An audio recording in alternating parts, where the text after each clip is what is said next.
ذرا جاؤ بھائی کرسی خریدا اعوذ باللہ من الشیطان الرجیم بسم اللہ الرحمن الرحیم وذکر فإن الذکریٰ تنفع المؤمنین. میرے پیارے بھائیوں، اس وقت جو امت کے حالات ہیں، ہمارے اندر جذبات ہونے کے باوجود، صلاحیت ہونے کے باوجود ہم ایسے محجور اور مجبور و معذور ہیں. مثلا فلسطین، غزہ جا نہیں سکتے، اور چلے بھی گئے تو سوئی تک تو لے نہیں جا سکتے.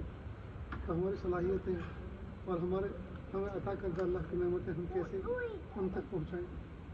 ٹھیک، اللہ کے محبوب صلی اللہ علیہ وسلم کے پاس حضرت سلمان فارسی رضی اللہ عنہ بیٹھے ہوئے تھے. پتہ چلا کہ چاروں طرف سے مدینے کے کفار، مشرکین، یہود و نصارہ سب نے ایک یونٹی بنا کر، اتحاد بنا کر مدینہ پاک کو ملیہ میٹ کرنے کا ارادہ کر لیا.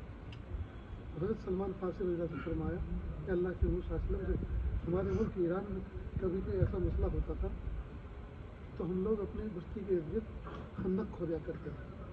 آپ صلی اللہ علیہ وسلم کو یہ مشورہ پسند آیا اور محبوب نے خندق کھودنے کا صحابہ کرام کو حکم دیا. اس غزوے کو غزوہ احزاب بھی کہتے ہیں اور غزوہ خندق بھی کہتے ہیں. مدینے کے ارد گرد سارے کفار و مشرکین کا جماوڑا شروع ہو گیا.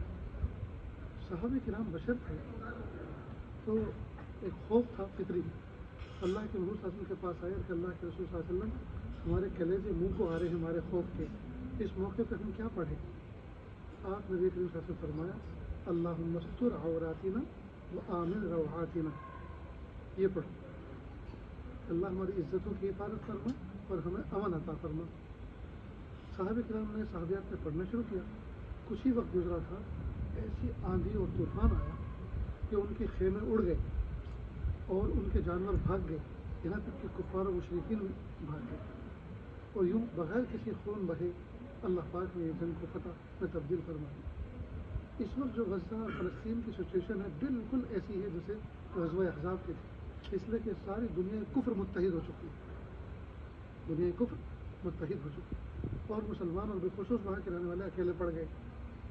تو بالکل غزوہ احزاب جیسی شکل غزہ میں اور فلسطین میں ہو گئی. لہذا ہمیں چاہیے کہ وہی نسخہ استعمال کریں جو محبوب نے اس زمانے میں بتایا. انشاءاللہ ہم اپنی آنکھوں سے اللہ کی مدد، نصرت نازل ہوتے ہوئے دیکھیں.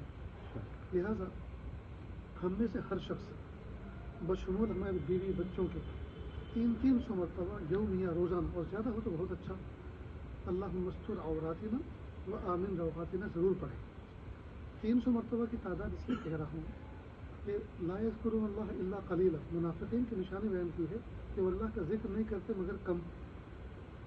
اور 300 مرتبہ کوئی بھی ذکر کیا جائے تو وہ قلت کی حد سے نکل کر کثرت کی حد میں داخل ہو جاتا ہے. تو ہم کثرت سے یہ وظیفہ پڑھنے والے کہلائیں.